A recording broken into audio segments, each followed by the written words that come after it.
The late spring rain poured heavily over Seattle that Friday evening in May. Emma watched the droplets racing down the window of her Capitol Hill apartment while arranging throw pillows on her couch and preparing popcorn in the kitchen. At 28 years old, she worked as a graphic designer at a tech startup downtown and had been living alone for the past 2 years, since ending her last relationship. The doorbell rang at exactly 8 o'clock. "I'm here! I'm completely soaked!" Sarah's cheerful voice came through the intercom. Emma smiled and buzzed her in. Sarah had been her best friend since their college days at the University of Washington. 10 years of friendship, countless secrets shared, laughter, tears, and unwavering support. Sarah knew everything about her, all her fears, all her hopes. When she opened the door, Sarah stood in the hallway, holding a bottle of wine and trying to dry herself with a small towel from her purse. Her auburn hair was drenched, and she laughed at her own predicament. "I totally forgot my umbrella in the car. Look at me." Sarah entered the apartment, leaving a trail of water drops on the floor. "Come on, I'll lend you some dry clothes." Emma led her to the bedroom. Minutes later, Sarah returned to the living room wearing Emma's gray sweatpants and an oversized navy t-shirt. She threw herself on the couch with familiarity, as if she were at home. "So, what are we watching tonight?" Sarah asked, grabbing the popcorn bowl. "I was thinking about that new series everyone's talking about, Beneath the Same Sky. They say it's really moving," Emma replied, sitting beside her friend and picking up the remote control. "Perfect. After the week I had at the law firm, I needed distraction," Sarah sighed, settling more comfortably on the couch. Sarah worked as an attorney at a large firm on First Avenue. She had been engaged to Michael for 6 months, a civil engineer she had met at a mutual friend's wedding. The wedding was scheduled for December, and Sarah talked about the preparations whenever they got together. If you're enjoying this story, don't forget to subscribe to the channel and hit the notification bell so you don't miss any chapters. The series began. It was a romantic story set in a small town with breathtaking landscapes and an engaging soundtrack. The protagonist was a woman who returned to her hometown after years away and reconnected with people from her past. Emma and Sarah watched in silence, occasionally commenting on the scenes. The rain outside continued heavily, creating a cozy atmosphere inside the apartment. The lights were dim, only the glow from the television illuminated the room. In the 3rd episode, there was a particularly intense scene. 2 characters who had been friends in their teens reunited after years, and in a moment of vulnerability and honesty, confessed feelings they had kept hidden for a long time. The emotional tension was palpable. The soft soundtrack made everything even more touching. Emma felt a tightness in her chest. That scene touched something deep inside her, something she tried not to think about for a long time. She glanced discreetly at Sarah and noticed her friend was quieter than usual, eyes fixed on the screen, but with a different expression on her face. When the scene ended and the credits began to roll, indicating the end of the episode, neither of them moved. The silence in the apartment was dense, charged with something unspoken. Sarah began, but stopped, as if she were fighting against her own words. "Yes?" Emma turned to look at her friend, feeling her heart accelerate without quite understanding why. Sarah took a deep breath, her fingers nervously playing with the hem of the borrowed shirt. She looked at Emma, then looked away toward the window where rain still fell. "I shouldn't say this," Sarah began, her voice low and hesitant, "but that scene, it affected me in a way I didn't expect." Emma felt something shift in the air between them. She said nothing, just waited, giving Sarah space to continue. "I need to tell you something I've been keeping for a while, and it's been making me confused." Sarah finally looked directly at Emma, her hazel eyes shining with unshed tears. "You're my best friend, Em, and I always thought that's all it was. Friendship. But lately..." She stopped again, struggling with the words that wanted to come out. "Lately, I can't stop thinking about you. Not the way a friend thinks about another friend. It's different. And it's terrifying me because I've never felt this for a woman before. I've always dated men, always saw myself marrying a man. And now I'm engaged to Michael, but..." Tears finally rolled down Sarah's face. "But when I'm with you, I feel something I don't feel with him. A connection. A desire to be close, a joy that comes from within. And watching this series today, seeing that scene of two people finally being honest about what they feel, I couldn't keep this in anymore. Emma was paralyzed. Her heart was beating so hard she was sure Sarah could hear it. Thousands of thoughts raced through her mind at once. She opened her mouth to speak, but no sound came out. "I'm sorry." Sarah quickly wiped away the tears. "I shouldn't have said anything. Please forget what I said. I don't want to ruin our friendship, Sarah." Emma finally managed to speak, her voice trembling. "Don't apologize. Never apologize for being honest with me." She took Sarah's hand, feeling her friend tremble slightly. "I need to tell you something too." Emma took a deep breath, deciding it was time to be completely honest. "I'm gay, Sarah. I figured this out a few years ago after I broke up with Lucas.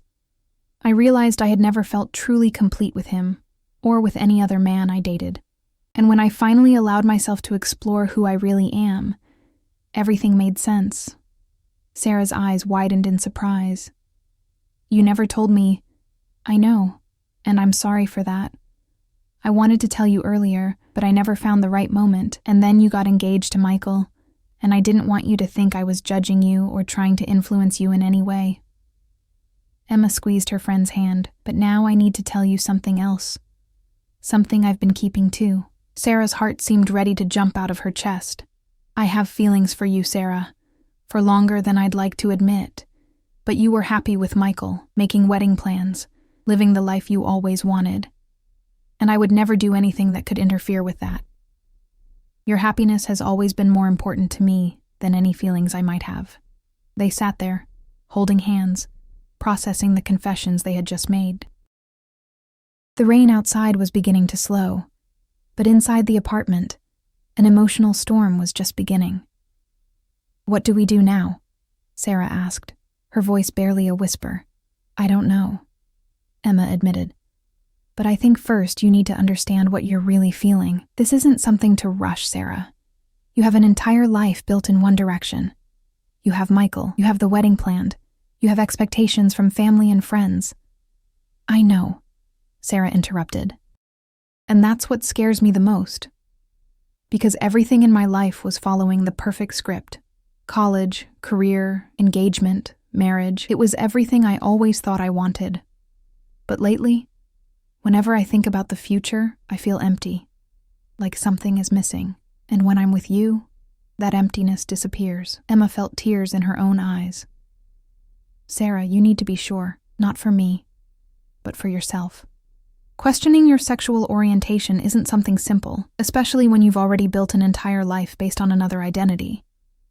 And I don't want to be the reason you make a decision you might regret later." "You're not understanding, Em." Sarah turned completely toward her, now holding both her hands. "It's not just about questioning my sexual orientation. It's about questioning everything, because even if I discover I'm bisexual, or that I can fall in love with women too, that doesn't change the fact that I don't feel for Michael what I should feel. I don't feel that passion, that desire to be together all the time, that deep connection everyone talks about regarding marriage." She paused to breathe, words now coming out with more confidence. "And then I ask myself, am I with him because it's comfortable? Because it's expected? Because it's easier? Or because I really love him the way someone should love the person they're going to marry?" Emma listened attentively, her heart breaking at her friend's visible anguish. "Those are questions only you can answer, Sarah. And you need time for that. Time to think, to feel, to understand what's real and what's confusion. Leave a comment below telling us what you think will happen. And if you haven't subscribed to the channel yet, subscribe now because this story is just beginning." Sarah nodded slowly, wiping the tears that continued falling. "You're right. I need time. But can I ask you something?" "Of course. Don't distance yourself from me during this process. I know I'm asking a lot, considering what you just told me about your feelings, but I need my best friend now more than ever." Emma smiled through her own tears. "I'll never distance myself from you, Sarah. Never. No matter what happens, our friendship comes first, always." They hugged, a long, tight embrace that said everything words couldn't express. When they separated, it was past midnight. The rain had completely stopped, leaving behind only the sound of drops dripping from the roof and the characteristic smell of wet earth coming through the half-open window. "Stay here tonight," Emma suggested. "It's late, and you're wearing my clothes anyway." Sarah laughed, a light sound that brought some normalcy back. "Okay, but tomorrow I need to leave early. I have lunch with Michael's family." The mention of her fiancé brought back the reality of the situation. Sarah picked up her phone and saw 3 messages from him asking if everything was okay, if the series night with her friend was going well. "Are you going to tell him?" Emma asked softly. "I don't know. Not yet. First, I need to understand what I'm feeling. It wouldn't be fair to him to dump all this confusion without even having clarity myself," Sarah replied, putting away her phone. They prepared the guest bed, but neither of them slept well that night. Emma lay awake staring at the ceiling, wondering if she had done the right thing by confessing her feelings. What if this ended up destroying the most important friendship of her life? In the next room, Sarah was also awake, her mind a whirlwind of thoughts. She had always seen herself as straight, never questioned it. She dated boys in high school, in college, always thought she would follow the traditional path. Marry, have children, grow old beside a man. But then why, when she closed her eyes, was it Emma's face she saw? Why did her smile give her butterflies in a way Michael's never did? Why did the idea of spending the rest of her life with her best friend seem more right than the wedding plans she had been making for months? She picked up her phone and looked at pictures of her and Michael together on her profile. They looked happy. And they were, in a way. But was it the happiness of 2 good friends who liked each other? Or the happiness of 2 passionate partners who wanted to build a life together? Sarah knew the next few weeks would be the most difficult of her life. She would have to look within herself with brutal honesty, question everything she had always believed about her identity, face fears and insecurities she never knew she had. But one thing she knew for certain: her life would never be the same after that rainy May night. Saturday morning sun streamed strongly through the guest room window when Sarah finally opened her eyes. For a brief moment, she forgot where she was and what had happened the previous night, but then it all came back at once: the confession, the tears, Emma's revelation. She looked at her phone. 8:47 a.m., 5 new messages from Michael, the last one asking if she was awake and reminding her that lunch with his parents would be at noon. Sarah got up slowly, still wearing Emma's borrowed clothes. She opened the bedroom door and followed the smell of fresh coffee coming from the kitchen. "Good morning." Emma was in the kitchen, preparing toast and orange juice. She wore simple pajamas and her hair was pulled back in a messy bun. "Did you sleep?" "More or less." "And you?" Sarah sat on the kitchen island stool. "Not much either," Emma admitted, serving coffee. "I spent the night thinking about everything." They had coffee in a silence that oscillated between comfortable and charged. It was strange how a single conversation could change so much the dynamic between 2 people who had known each other for so long. Sarah began, stirring her coffee with the spoon. "Thank you for yesterday, for listening to me, for being honest with me. I know it wasn't easy for you either." "You don't need to thank me. I just want you to be okay, Sarah. Whatever that means," Emma replied, her eyes meeting her friend's. "I need to go. Michael is waiting for me for lunch," Sarah said after a moment. "But can we talk later?" "Of course, whenever you want." Sarah returned home in her own car, last night's wet clothes in a bag. During the entire drive to her Fremont apartment, her mind wouldn't stop. She turned on the radio, but barely heard the music. Everything seemed different now, as if she were seeing the world through a new lens. Arriving home, she took a quick shower and got dressed for lunch. She chose a light blue dress that Michael always said looked beautiful on her. She applied light makeup, pulled her hair into a side ponytail. When she looked in the mirror, she saw the same Sarah as always, but inside, something had irreversibly changed. Michael came to pick her up at exactly noon. He was punctual, organized, reliable. At 30 years old, he had a solid career, a good car, clear plans for the future. He was exactly the type of man any father would love for his daughter to marry. "Hi, babe." He greeted her with a quick kiss on the lips. "How was last night with Em?" Did you guys enjoy the series? It was good, yeah. The series is interesting, Sarah replied, getting in the car and avoiding prolonging the subject. My mom is so excited about lunch. She wants to talk more about the wedding decoration colors. You know how she is. Michael talked while driving, apparently not noticing Sarah was quieter than normal. Lunch at Michael's parents' house, in a gated community in Bellevue, was exactly as Sarah expected. Mrs. Helen, her future mother-in-law, talked nonstop about flowers, table arrangements, guest lists, and all the details Sarah should be excited to discuss, but now seemed suffocating. Sarah, dear, are you okay? You're so quiet today, Mrs. Helen finally noticed in the middle of dessert. Oh, sorry. It's just that the week was tough at the firm. I'm a bit tired. Sarah forced a smile. Works too hard, this girl, Mr. Robert, Michael's father, commented. After you're married, you'll be able to work less. Dedicate yourself more to family. Sarah felt a tightness in her chest. Michael's family was traditional, conservative. The idea of family for them meant a very specific model: husband, wife, children. How would they react if they knew the thoughts going through her head? After lunch, Michael drove her back home. On the way, he was excited talking about a trip they were planning for the honeymoon. I thought we could do that Europe route. Paris, Rome, Barcelona. What do you think? Sounds great. Sarah responded automatically. Are you sure you're okay? Michael finally asked, his voice showing genuine concern. You're different today. Sarah looked at him. Michael was a good man. He treated her well, was attentive, respectful. He loved her. That was clear. But did she love him the same way, or was what she felt more affection, fondness, companionship? I'm fine, Mike. Just tired, really. It was an intense week. He accepted the explanation, kissed her forehead when they arrived at her building, and promised to call later. Sarah entered her apartment and finally allowed the facade to fall.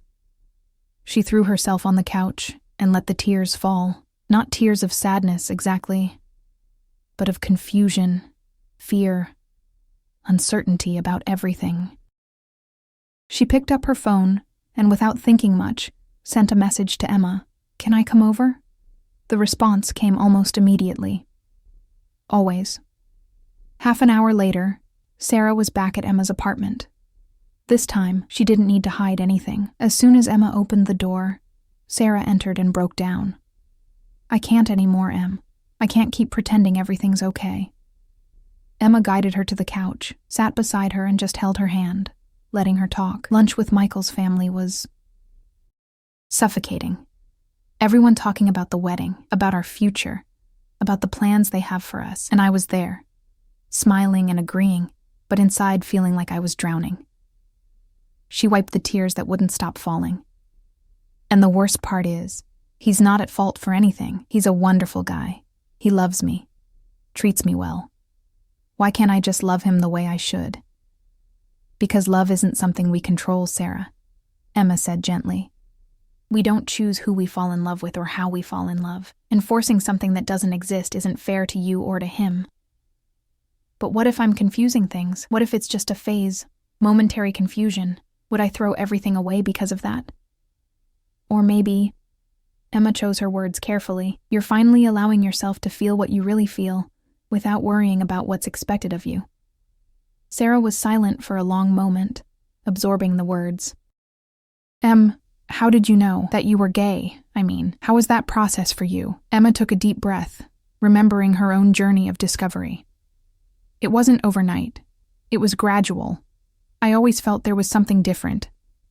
But it took me a while to understand what. When I dated boys, I always thought it was cool, but I never felt that intense connection my friends described. I thought it was just because I hadn't found the right person yet. She pulled her knees close to her body, hugging her own legs. It was only after I broke up with Lucas that I really allowed myself to question. I started paying attention to how I felt when I saw certain women, when I watched movies or series with lesbian characters.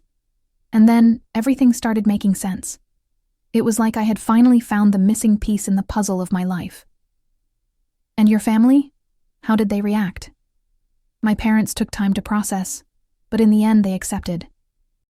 They said they just wanted me to be happy. I was lucky in that sense, I know. Many people don't have that support. Emma looked at Sarah. But each journey is different, Sarah. Mine won't be like yours. You might discover you're a lesbian. You might discover you're bisexual. You might discover you're pansexual. Or you might discover your feelings for me are specific, that it's not about gender, but about the person. There's no single answer. That makes everything even more complicated, Sarah admitted. I know, but it's also what makes everything more real, more human. We don't fit into perfect boxes, Sarah. Sexuality is a spectrum, and each person finds themselves at a different point on it. They spent the rest of the afternoon talking. Emma told more about her own journey of self-discovery, about the fears she faced, about the relationships she had after coming out. Sarah listened attentively, asking questions, trying to understand her own feelings through her friend's experiences.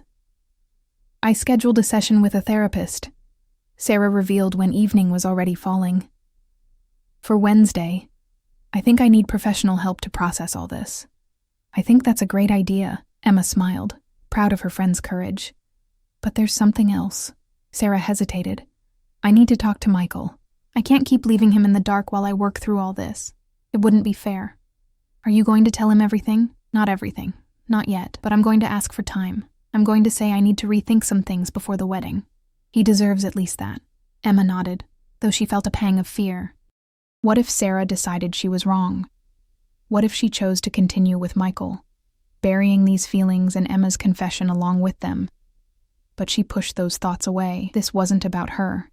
It was about Sarah finding her truth, her path, her happiness. On Monday, Sarah finally had the conversation with Michael. They met at a coffee shop near his office during lunch hour. The place was crowded, which in a way helped, made it less likely either of them would make a scene. Michael, I need to talk to you about something serious, Sarah began, her hands trembling slightly around the coffee cup. He immediately noticed the tone of the conversation, and his face became serious. What is it? Did something happen? I need some time.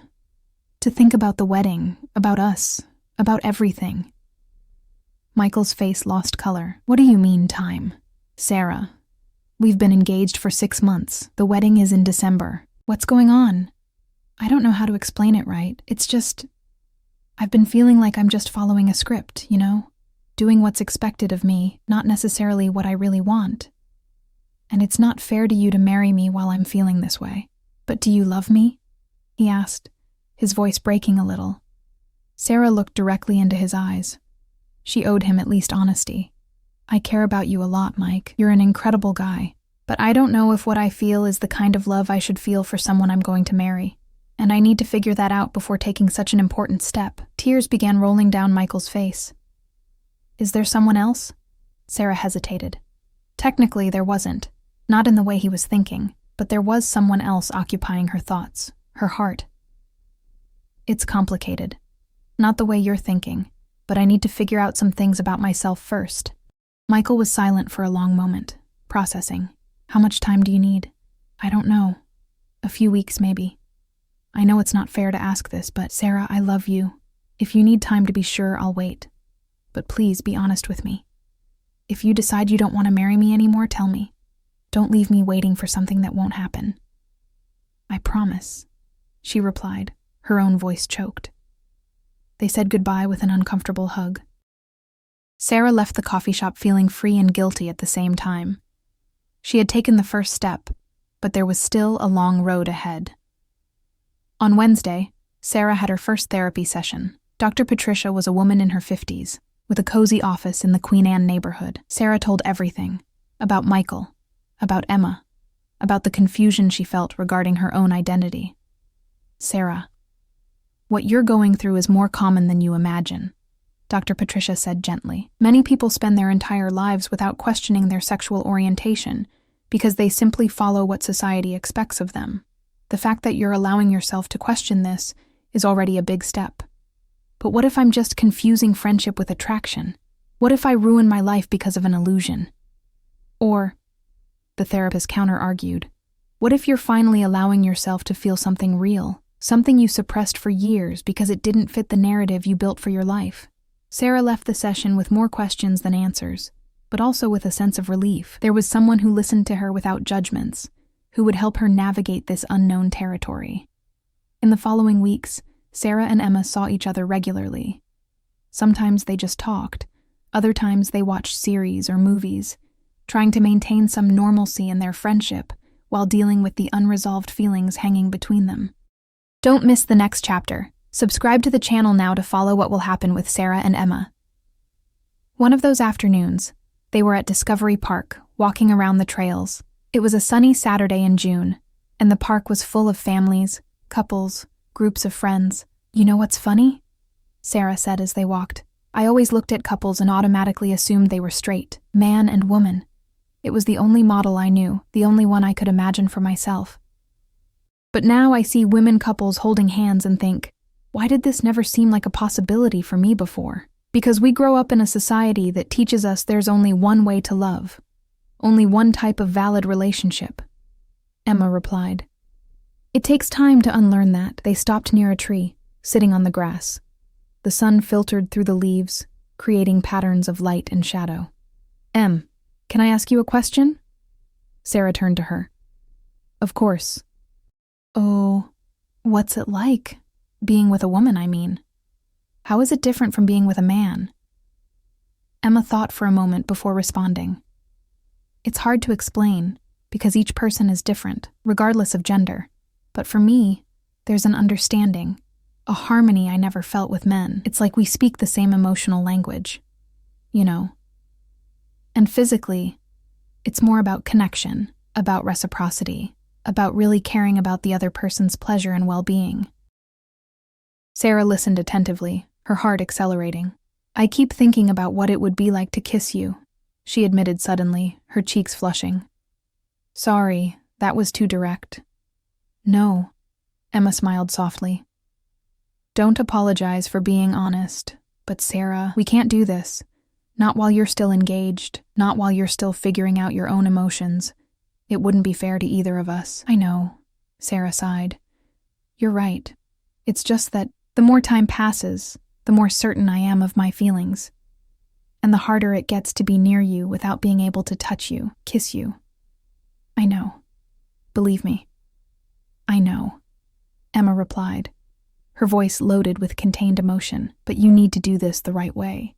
You need to really break up with Michael, not just ask for time. You need to be sure of who you are and what you want. Because if we start something now, there'll always be that doubt. Are you with me because you want me, or because you're running from the life you had before?" Sarah knew Emma was right, even though her heart screamed otherwise. 2 more weeks passed. Sarah continued her therapy sessions, continued discovering herself, continued questioning everything she had always believed about herself. And the more she reflected, the clearer her truth became. She wasn't straight. Maybe she never had been. And her feelings for Emma weren't confusion or curiosity. They were love. A deep, genuine, frightening, transformative love. And Michael deserved someone who loved him completely, without reservations, without doubts. And she wasn't that person. In the first week of July, Sarah asked to meet with Michael again. This time she went to his apartment. She knew it would be a difficult conversation, but she was ready. "Hi, Sarah." He received her with a sad smile. It was clear he had been suffering during these weeks of time. "Hi, Mike. Thanks for seeing me." They sat in the living room, facing each other. "I thought a lot these last few weeks," Sarah began, her voice firm despite the nervousness, "and I came to some important conclusions about myself." Michael braced himself for what was coming. "I can't marry you, Mike, and it's not because you're not wonderful, because you are. You're kind, attentive, have a bright future ahead. Any woman would be lucky to have you. But you're not that woman," he completed, tears already forming in his eyes. "No, not because I don't want to be, but because I discovered something about myself that I didn't know before. Or maybe I knew, but never had the courage to admit." Sarah took a deep breath. "I think I'm gay, Mike, and I know this must be painful to hear. And I'm sorry it took me so long to realize. But I was trying to fit into a mold that wasn't mine, trying to be the person everyone expected me to be. And in the process, I ended up hurting you, and that's the last thing I wanted." Michael was silent for a long moment. processing. When he finally spoke, his voice was low, but surprisingly calm. "It's Emma, isn't it?" Sarah froze. "How did you—" "I noticed. The way you talk about her, how your eyes light up when you're with her. I just didn't want to admit what I was seeing. I'm sorry, Mike. Really, you didn't deserve to go through this." "No," he agreed, wiping the tears. "But it also wouldn't be fair to marry someone who doesn't love me the way they should. So, in a way, you're doing the right thing, even though it hurts." They talked more, settling practical details, canceling the wedding, returning gifts they had already received, communicating to families.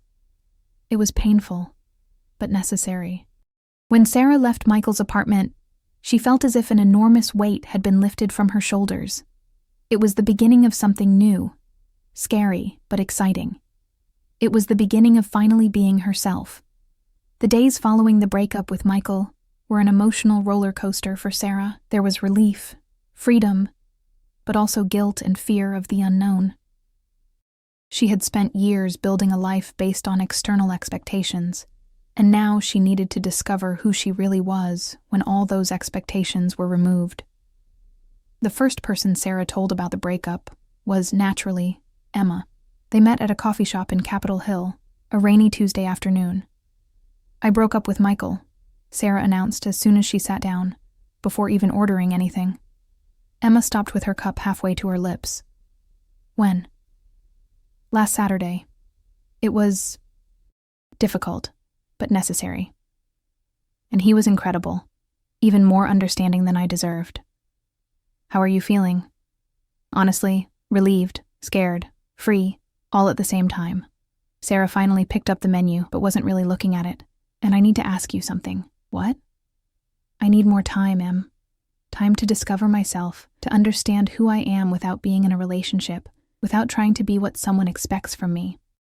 This doesn't mean my feelings for you changed, because they haven't. But I need to make this journey for myself first." Emma felt a mixture of disappointment and pride.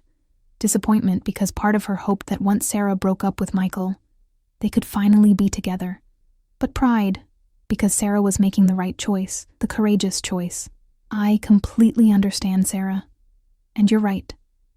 This is a journey you need to make for yourself, not for me or anyone else." "Thank you for understanding," Sarah smiled, a genuine smile that lit up her whole face. "I was afraid you'd think I was rejecting you." "You're not rejecting me. You're prioritizing yourself, and that's beautiful." Emma extended her hand across the table, and Sarah held it. If this story is touching your heart, leave a comment below and subscribe to the channel. Real stories of love and courage deserve to be shared. In the following weeks, Sarah embarked on a journey of self-discovery. She started researching online, reading blogs and articles from other women who had discovered their sexuality later in life. She found communities on Reddit and in American forums where people shared their experiences. There was something deeply comforting in reading stories of other people who had gone through similar processes. Women who had been married to men, who had children, who had lived entire lives based on an identity that wasn't truly theirs, and who, eventually, found the courage to be authentic. Sarah also began exploring Seattle's LGBTQ+ scene. She went alone, for the first time, to a lesbian bar on Capitol Hill.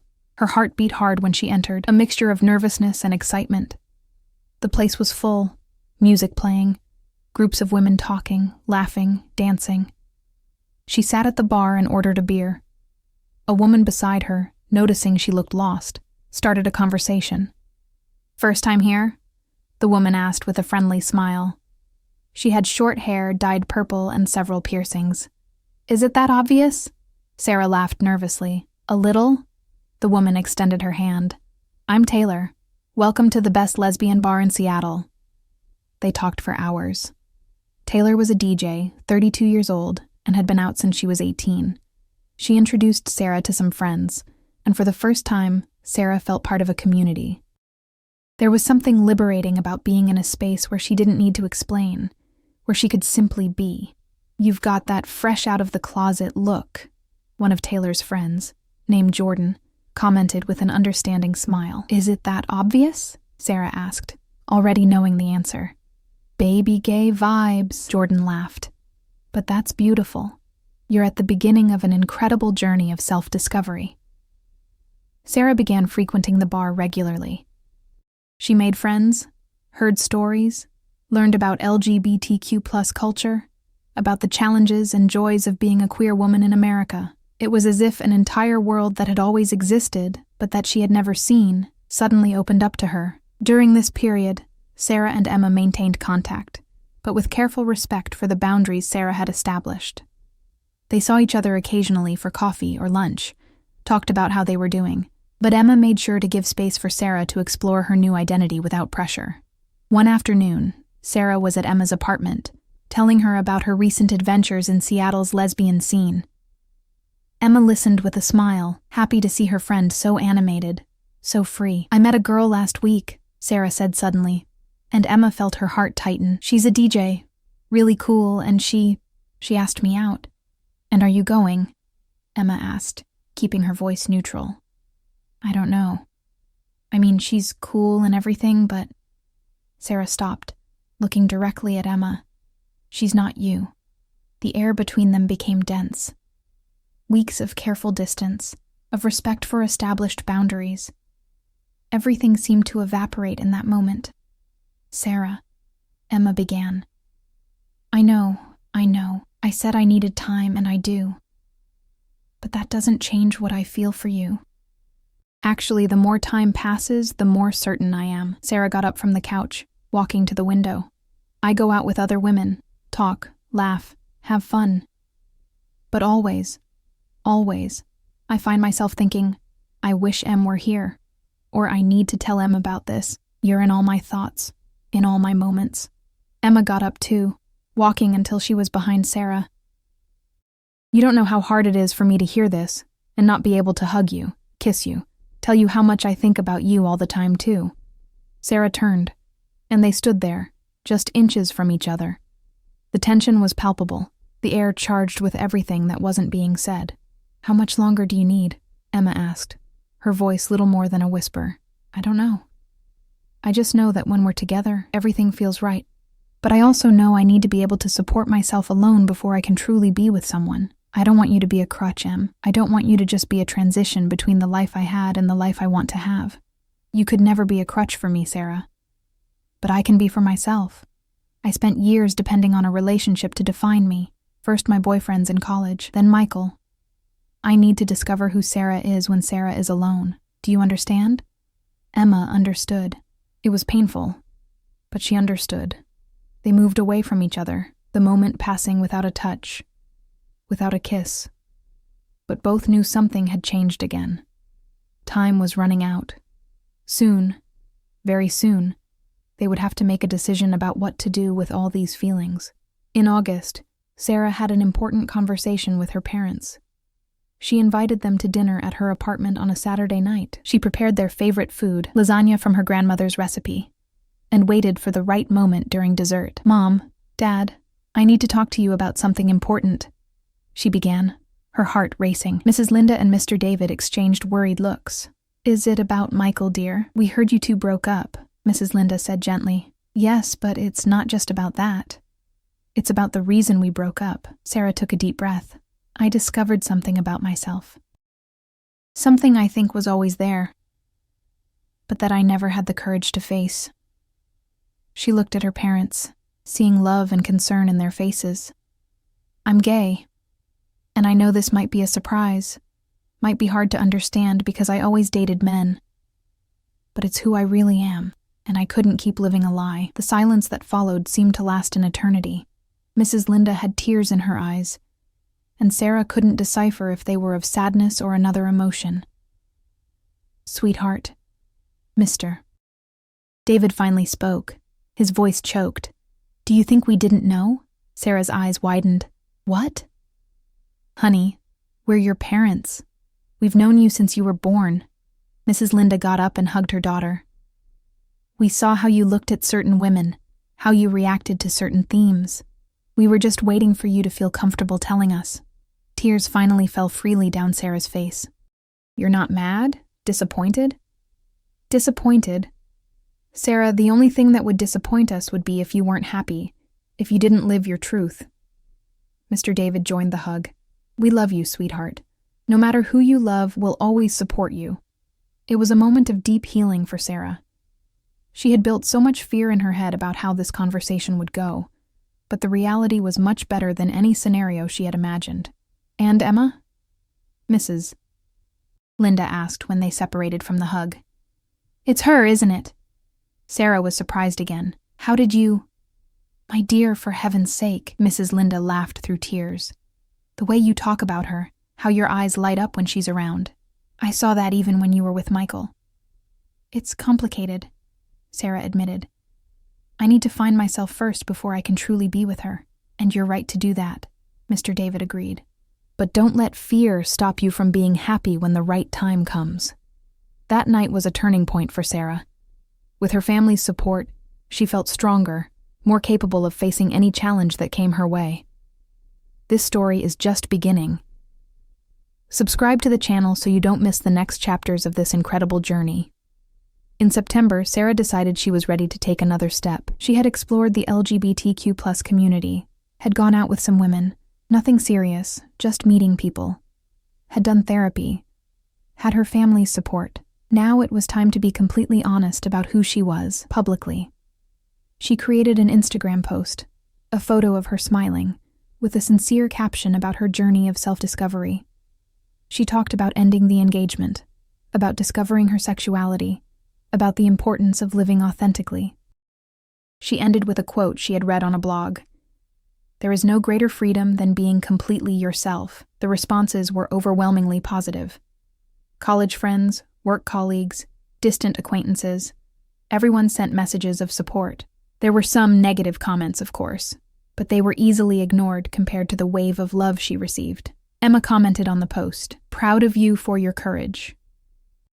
You inspire that purple heart," the color of the lesbian flag, didn't go unnoticed by Sarah.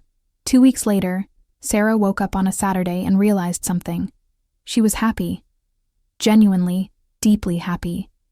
She had a life that was truly hers, friends who accepted her, family who supported her, a job she loved, and above all, a clear understanding of who she was. And she was ready to take the next step, ready to stop waiting and start living. She picked up her phone and sent a message to Emma. "Can you come over tonight? I need to talk to you." The response came quickly. "Sure. What time? 7 p.m.? I'll be there." Sarah spent the whole day nervous and excited at the same time. She cleaned the apartment, prepared a simple but delicious dinner, put on a playlist of songs she liked. She took a long shower, carefully chose an outfit. Nothing too elaborate, just jeans and a simple white blouse she knew looked good on her. When the doorbell rang at exactly 7 p.m., her heart was beating so hard, she was sure Emma could hear it as soon as she entered. Emma appeared at the door with a bottle of wine and a slightly anxious smile. She had also dressed carefully, a light summer dress in shades of green that brought out her eyes. "Hi," Sarah said, her voice coming out softer than she intended. "Hi," Emma replied, entering the apartment. They had dinner, talking about everyday things, work, mutual friends, the last series each was watching. But there was an underlying tension, an anticipation of what was to come. After dinner, they moved to the living room.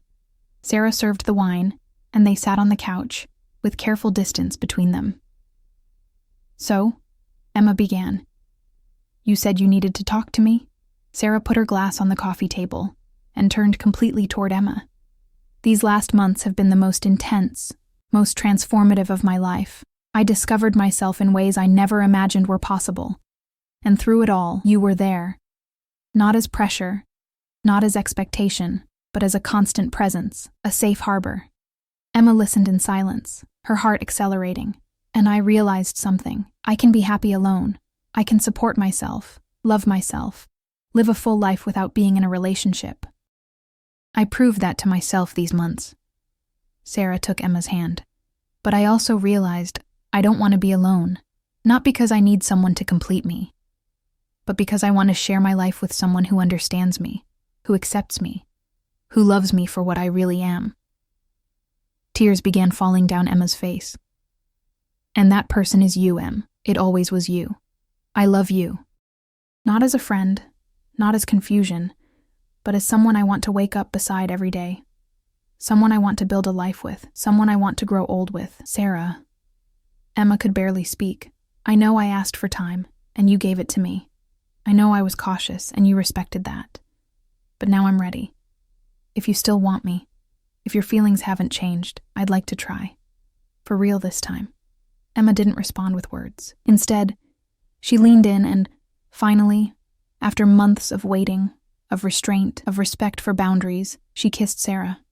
It was a soft kiss at first, hesitant, as if the two still didn't believe it was really happening. But then it deepened, charged with months of repressed feelings, of hope, of love. When they finally separated, both were crying and smiling at the same time. My feelings never changed, Emma said, holding Sarah's face in her hands. Not for a second. I love you, Sarah. Always have.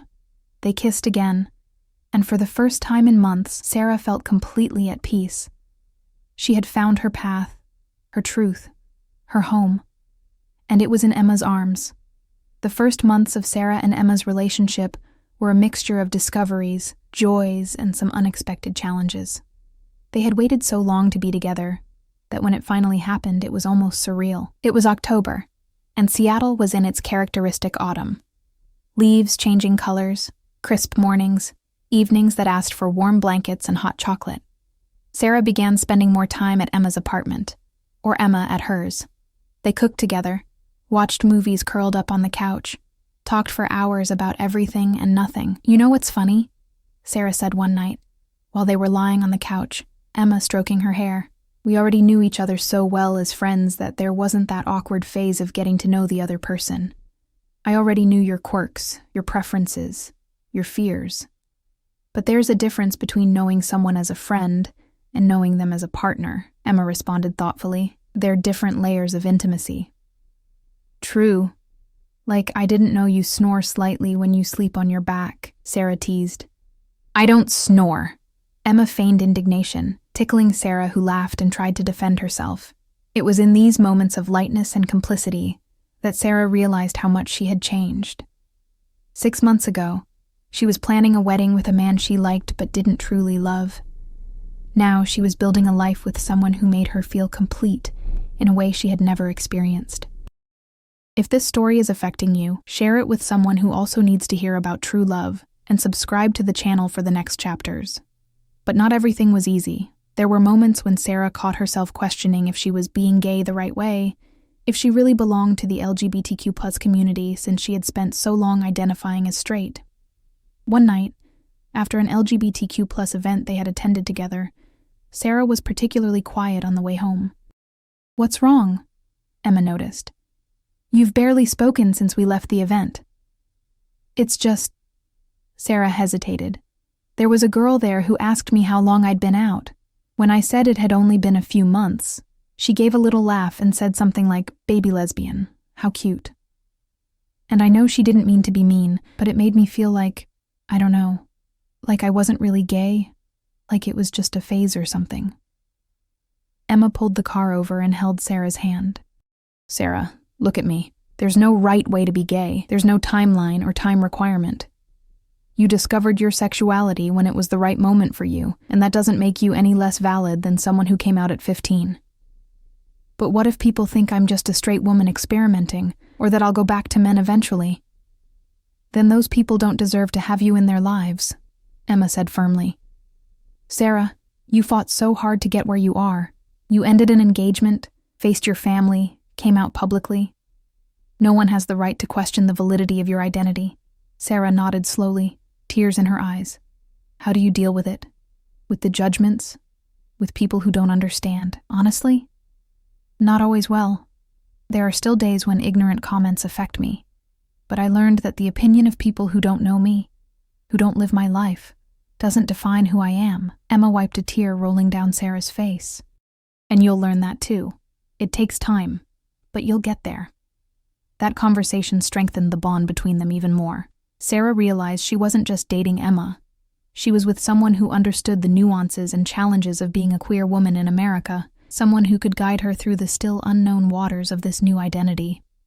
In November, it was time for Sarah and Emma to make the relationship official to their wider social circle. They decided to host a dinner at Emma's apartment, inviting close friends. Sarah was nervous. Although most of her friends knew she had ended her engagement with Michael and come out as gay, none of them knew yet about her and Emma. "What if they think it's weird?" Sarah asked while they arranged the table. "Like, I ended a 6-month engagement with Michael and 4 months later I'm dating my best friend. It might seem too fast." "Sarah, people who really know you didn't make this decision lightly, and if anyone judges, that's their problem," Emma reassured her. But Sarah could see she was also a bit anxious. The first guests to arrive were Jessica and Chris, a couple of college friends who were close to both Sarah and Emma. When they entered and saw the table set for a more intimate dinner, Jessica raised an eyebrow. "Okay, what are you two up to? This atmosphere is too romantic to be just a dinner between friends," she joked, but there was a gleam of suspicion in her eyes. Soon more friends arrived. Taylor, the DJ Sarah had met at the lesbian bar, Mark, Emma's co-worker, and Amy, a longtime friend of Sarah's. When everyone was seated at the table, eating the lasagna they had prepared together, Emma and Sarah exchanged glances. It was time. "So, we invited you here today because we have an announcement to make," Sarah began, her hand finding Emma's under the table. "You're opening a business together?" Chris guessed, drawing laughs from some. "Not exactly," Emma smiled. "The truth is, Sarah and I are dating." There was a moment of silence as the information was processed. Then Jessica practically screamed, "I knew it! I told Chris last week you had the look of a couple in love. Didn't I, honey?" Chris laughed and confirmed. "Guys, seriously, we're so happy for you." Amy got up to hug them both. "You two are perfect together. And look, this isn't a surprise to anyone paying attention." The reactions were all positive. There were hugs, toasts with wine, jokes about how they had taken so long to realize the obvious. Sarah felt a wave of relief and gratitude. These were her friends, her people, and they supported her. After everyone left and they were cleaning the kitchen together, Sarah hugged Emma from behind. "Thank you," she murmured against Emma's neck. "For what?" "For being patient with me, for waiting until I was ready, for making me feel safe to be who I really am." Emma turned in Sarah's arms and kissed her softly. "You don't need to thank me for loving you, Sarah. It's the easiest thing I've ever done." In December, Emma's birthday arrived, 29 years old. Sarah wanted to do something special, something that showed how much Emma meant to her. She organized a surprise, a weekend at a romantic inn in the San Juan Islands. It was an area known for its natural beauty and peaceful atmosphere, perfect for a cozy weekend. When Sarah revealed the surprise on Friday morning, Emma was speechless. "You did this for me?" Her eyes were shining. "I did. We deserve a few days just for us, away from everything and everyone." Sarah kissed her forehead. The trip was magical. They walked hand in hand through the charming island towns, visited local wineries, ate fresh seafood. At night, they stayed by the inn's fireplace, talking and laughing, completely immersed in each other. On Emma's birthday night, Sarah prepared a final surprise. She had brought with her a small photo album she had put together, photos of them throughout the years of friendship, from college to the present day. On the last page, there was a recent photo of the two of them with a handwritten caption, "From friends to lovers. Thank you for teaching me that true love doesn't rush, has no rules, just has to be real. I love you, Em, forever and beyond. Sarah." Emma cried reading each page, remembering moments they had shared, seeing the evolution of their relationship through the images. "I'm going to keep this forever," she said, hugging Sarah tightly. "You're the best thing that ever happened to me." "It took us 10 years to get here, but it was worth every second," Sarah replied. That night, lying together in the inn's cozy bed, listening to light rain hitting the roof, they talked about the future. "Where do you see yourself in 5 years?" Emma asked, playing with Sarah's fingers. "Honestly, I see myself with you. I don't know exactly where or how, but I know I want you by my side. Maybe we'll live together. Maybe we'll have a dog. Maybe we'll be planning some crazy adventure." Sarah smiled. "And you?" "Same thing. I always wanted to build a life with someone who really understood me, who challenged me, who made me want to be better, and you're that person, Sarah." Emma paused. "But I don't want to rush you. I know you're still discovering a lot about yourself. I know. But one thing I've already discovered with absolute certainty is that I love you, and that I want to build a future with you." It was a promise, a commitment. Not a legal or formal commitment, but something deeper. A commitment of the heart. The story is getting more and more exciting. Don't forget to subscribe to the channel and share with your friends. January brought new challenges. Michael's family was organizing a wedding, his younger sister, and Sarah received an invitation. She was surprised. She expected that after everything, his family wouldn't want anything more to do with her. But Michael's sister, Rebecca, called personally. "Sarah, I know things ended difficultly between you and my brother, but you were always important to our family, and I'd really like you to be at my wedding." Sarah was torn. Going would mean facing Michael for the first time since the breakup, facing his whole family who probably knew the reasons for the separation. "Do you think I should go?" she asked Emma that night. "It depends. Do you want to go? Do you feel comfortable with it? I don't know.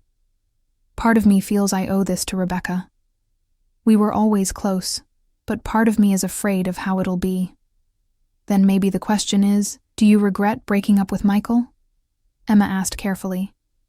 "No, not for a second," Sarah answered without hesitation. "It was the best decision I ever made." "Then go. If you want to be there for Rebecca, go. Don't let fear stop you from doing something you want." In the end, Sarah decided to go. And not only that, she decided to go with Emma as her date. The wedding was on a Saturday in late January. Sarah was nervous when she arrived at the venue with Emma by her side. She chose an elegant but discreet dress, and Emma looked beautiful in a sophisticated black jumpsuit. When they entered the hall, some eyes turned.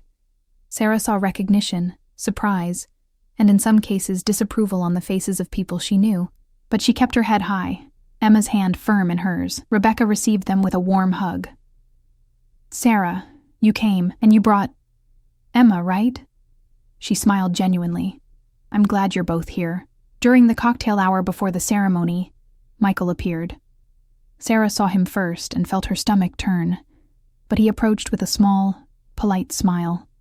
"Hi, Sarah." "Hi, Emma." He greeted them both. "Hi, Mike. Congratulations on your sister." "She looks radiant," Sarah replied, keeping the tone light. "Thanks. Look, I just wanted to say I'm happy for you. Really. You deserve to be happy."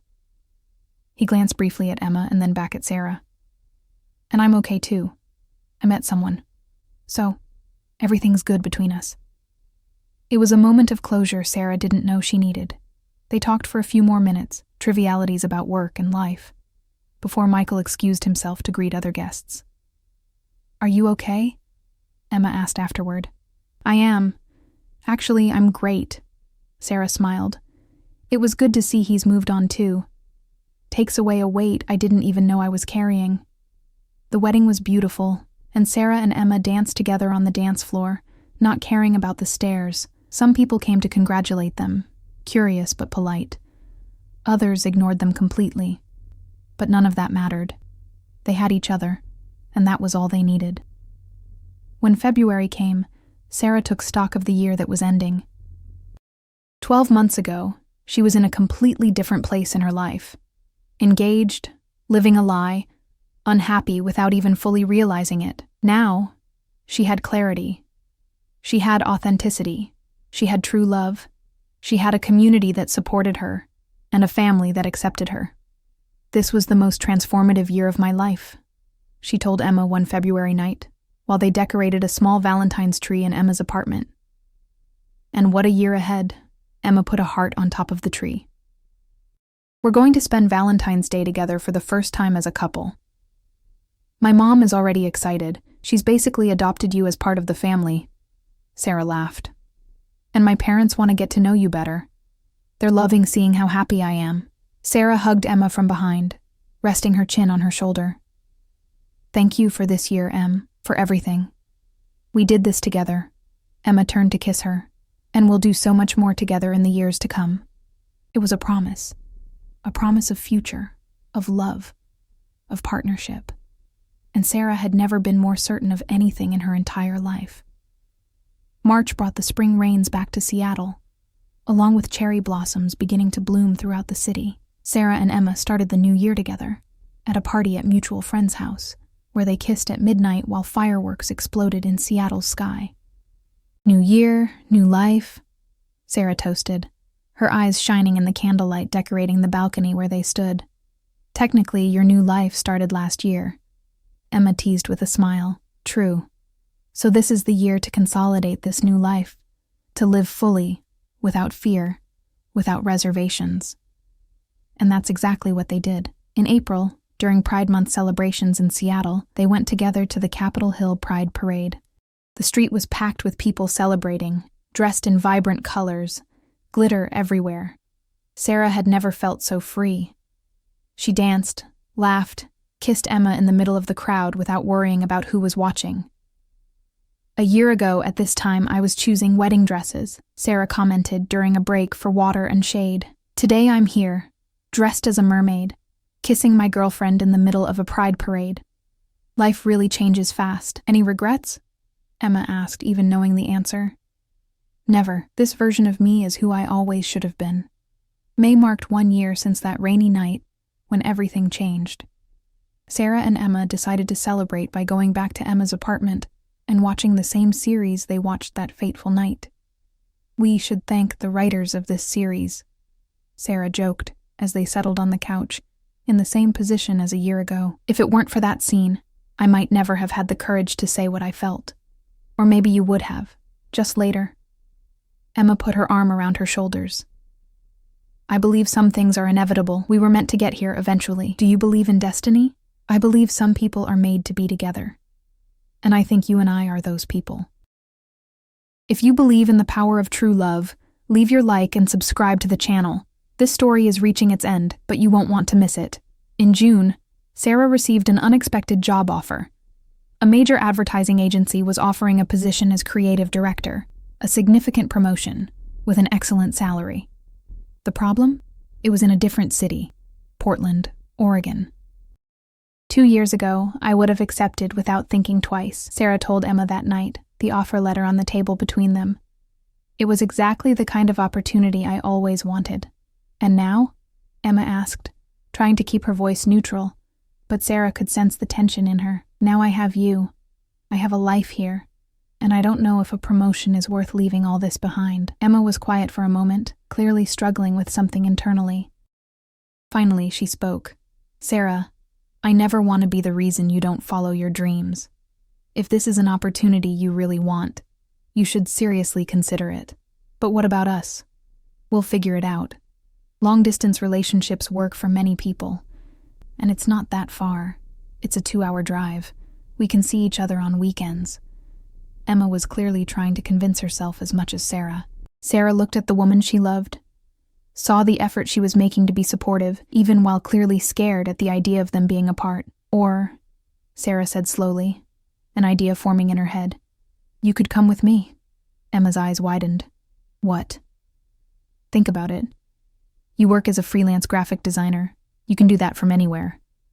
Portland has an incredible art scene. You'd have even more opportunities there. And we'd be together. Sarah, are you suggesting we move in together to another city? Why not?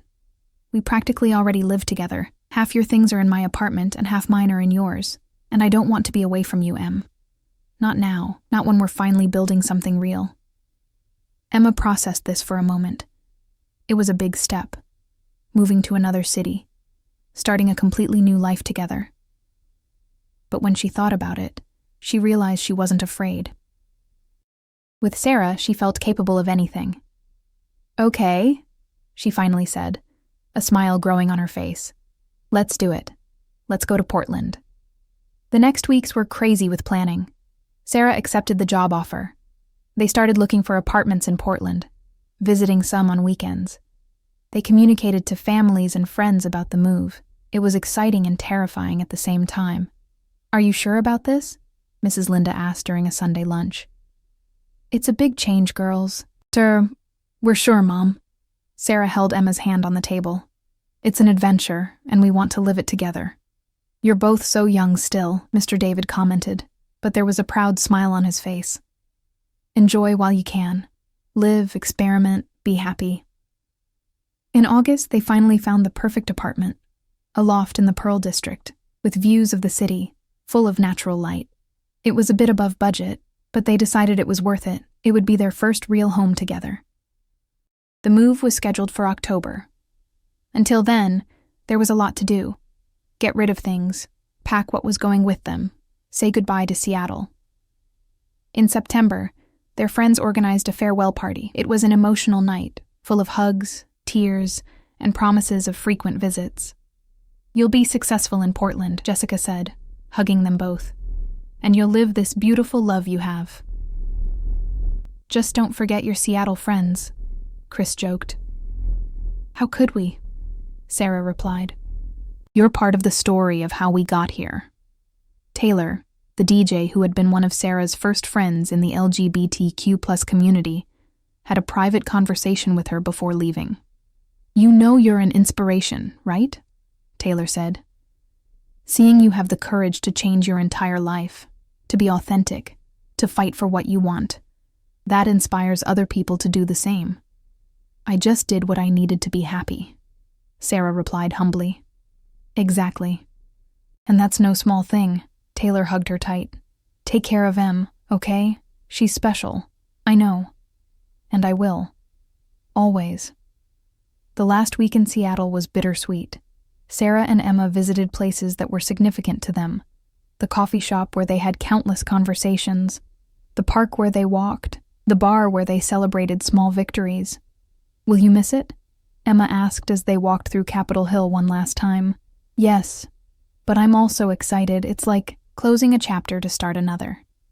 And this new chapter has you, so it's already starting wonderfully." On moving day, the moving truck was loaded with their lives packed in boxes. Both sets of parents were there to say goodbye.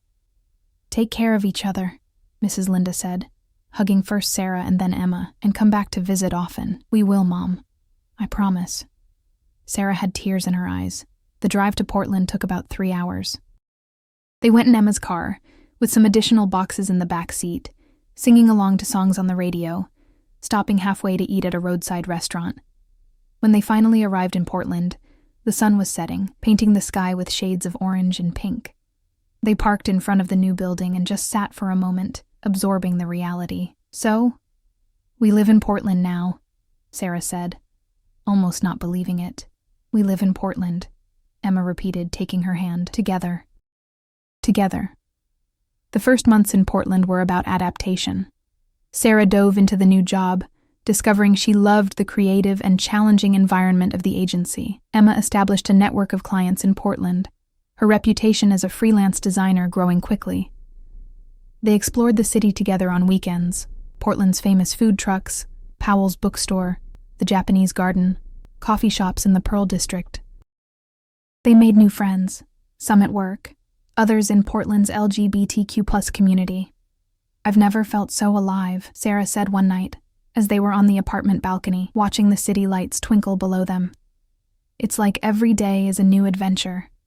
"Because you're living authentically," Emma replied. "You're being yourself, without masks, without pretense. It's liberating." In November, on their 1-year anniversary, Emma had a surprise for Sarah. She took her to a romantic dinner at a restaurant overlooking the river. Afterward, they walked along the waterfront under the stars. "Sarah, there's something I want to ask you." Emma stopped, turning to her. Sarah's heart started beating faster. "We've been through so much to get here. You taught me that true love is worth waiting for, worth fighting for, and I can't imagine spending a single day of my life without you." Emma took a deep breath. "I know it's early, and we're young, and there are people who'll say we're rushing things. But when you know, right?" Sarah had tears in her eyes, already suspecting where this was going. "Sarah, will you marry me?" There was no ring. Emma would explain later she wanted them to choose one together, but there was love. There was certainty. There was a future promising to be bright. "Yes," Sarah answered without hesitation, jumping into Emma's arms. "Yes, I do." They laughed and cried at the same time, kissing there by the waterfront, waves gently breaking on the shore nearby. "I love you so much," Sarah said when they finally separated. "So much that sometimes it feels like my heart will explode. I love you too. Always have. Always will." This is a story of courage, love, and authenticity. If you've made it this far, subscribe to the channel and share this story with someone you love. When they told their families, the reactions were pure joy. Mrs. Linda cried with happiness, saying she always knew Sarah and Emma were perfect for each other. Emma's parents were emotional, happy to see their daughter so complete. They set the wedding for June, exactly 2 years after what would have been Sarah's wedding to Michael. But this time, it would be real. This time, it would be with the right person. The following months were planning, but unlike when Sarah was planning to marry Michael, this time every detail was done with genuine love and excitement. They chose a venue near the Oregon coast, simple but elegant decoration, a small ceremony with just family and closest friends. No traditional white dress, Sarah decided. Let's wear what makes us feel like ourselves. They ended up choosing dresses in complementary tones, Sarah in a soft champagne tone, Emma in a deep emerald green. Both looked beautiful, radiant with happiness. The wedding day dawned clear and sunny. Sarah woke up early in the hotel where she was getting ready with her mother and some friends. She looked in the mirror and saw not just a bride, but a woman who had found herself, who had had the courage to completely change the course of her life to be true. "You look beautiful, sweetheart," Mrs. Linda said, adjusting the delicate veil Sarah had chosen. "And so happy. I've never seen you so happy, because I've never been so happy, Mom. For the first time in my life, everything makes sense." The ceremony was perfect. Sarah walked down the aisle to the sound of a song she and Emma had chosen together. When her eyes met Emma's, everything around seemed to disappear. It was just the two of them, promising to spend the rest of their lives together. The vows were personal, written by them. "Emma," Sarah began, her voice trembling a bit with emotion, "you taught me that true love doesn't rush, doesn't force, doesn't mold itself to fit expectations. You gave me time to discover myself, space to grow, and unconditional love throughout this journey. You saw me at my worst, confused, scared, questioning everything, and still loved me. Today, I promise to spend the rest of my life reciprocating that love, supporting your dreams as you supported mine, and building a life that's true for both of us." Emma wiped away tears before beginning her own vows. "Sarah, 10 years ago I met my best friend. 5 years ago, I realized I was in love with her. A year and a half ago, I could finally call you mine, and today, I have the privilege of calling you my wife.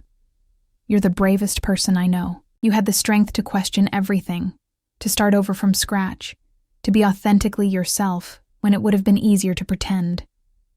I promise to be by your side in every new discovery, in every challenge, in every joy, because wherever you are is where I want to be." When the officiant declared they were wives and could kiss, the kiss was charged with love, promise, and a bright future ahead. The guests exploded in applause and cheers. The party that followed was a celebration not just of their marriage, but of the entire journey they had taken to get there. Friends from Seattle came, Portland work colleagues, family from both sides. Even Michael sent a congratulations message, wishing happiness. During the bride's dance, Sarah and Emma were in their own world. "Mrs. Anderson," Sarah joked. Both had decided to keep their last names. "May I have this dance?" "Forever, Mrs. Mitchell," Emma replied. As they danced, Sarah looked around, at her mother dancing with her father, at friends laughing and celebrating, at the stunning view of the coast in the background.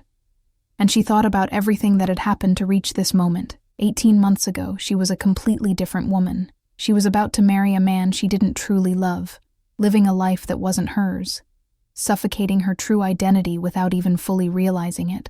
And then came that May night, that Netflix series, that unexpected confession that changed everything. It was the beginning of a journey sometimes painful, often confusing, but fundamentally liberating. She discovered who she really was. She ended a relationship that wasn't right for either party. She explored her sexuality. She came out publicly. She moved cities. And finally, she married the woman of her dreams. "What are you thinking about?" Emma asked, noticing Sarah's distant look. "About how life can completely change when we have the courage to be honest with ourselves. If I hadn't said I shouldn't say this that night, where would we be now? Eventually, we would have gotten here anyway," Emma said with conviction. "Some things are inevitable. Some people are made to be together." "Do you think we'll have one of those love stories that lasts forever?" "I don't think." "I know." Emma pulled her closer. "Because we both fought so hard to be here. And when you fight so hard for something, you don't let it go easily." As the party continued, full of music, laughter, and celebration, Sarah knew with absolute certainty she had made the right choices. Every difficult decision, every painful conversation, every moment of doubt, everything led to this perfect moment. She didn't know exactly what the future would bring. Maybe children, maybe new city changes, maybe new challenges and adventures. But she knew that, with Emma by her side, she was ready for anything, because true love isn't about perfection. It's about authenticity. It's about finding someone who sees you completely, with all your fears, doubts, and imperfections, and still chooses to stay, and Sarah had found that. After years following other people's script, she was finally writing her own story. And it was the most beautiful story she could imagine. When the party finally ended in the early morning hours, Sarah and Emma went to the suite they had reserved at the hotel. Exhausted but happy, they lay down together, still dressed in their wedding attire. "Ready for the rest of our lives?" Emma asked, intertwining their fingers. "More than ready," Sarah replied, kissing the ring on Emma's finger. "Because with you, Em, I am exactly who I always should have been. And that's the greatest gift anyone could give me." Outside, the sun was beginning to rise over Portland, painting the sky with vibrant colors: pink, orange, gold. It was the dawn of a new day, a new life, a new story being written. And this story, unlike any other Sarah had lived before, was completely and authentically hers. The end. Thank you for following this journey of love, courage, and self-discovery. If this story touched your heart, don't forget to leave your like, comment what you thought, and subscribe to the channel for more real stories of love and transformation. Share with whoever you think needs to hear about the importance of being authentic and living your true love. Until the next story.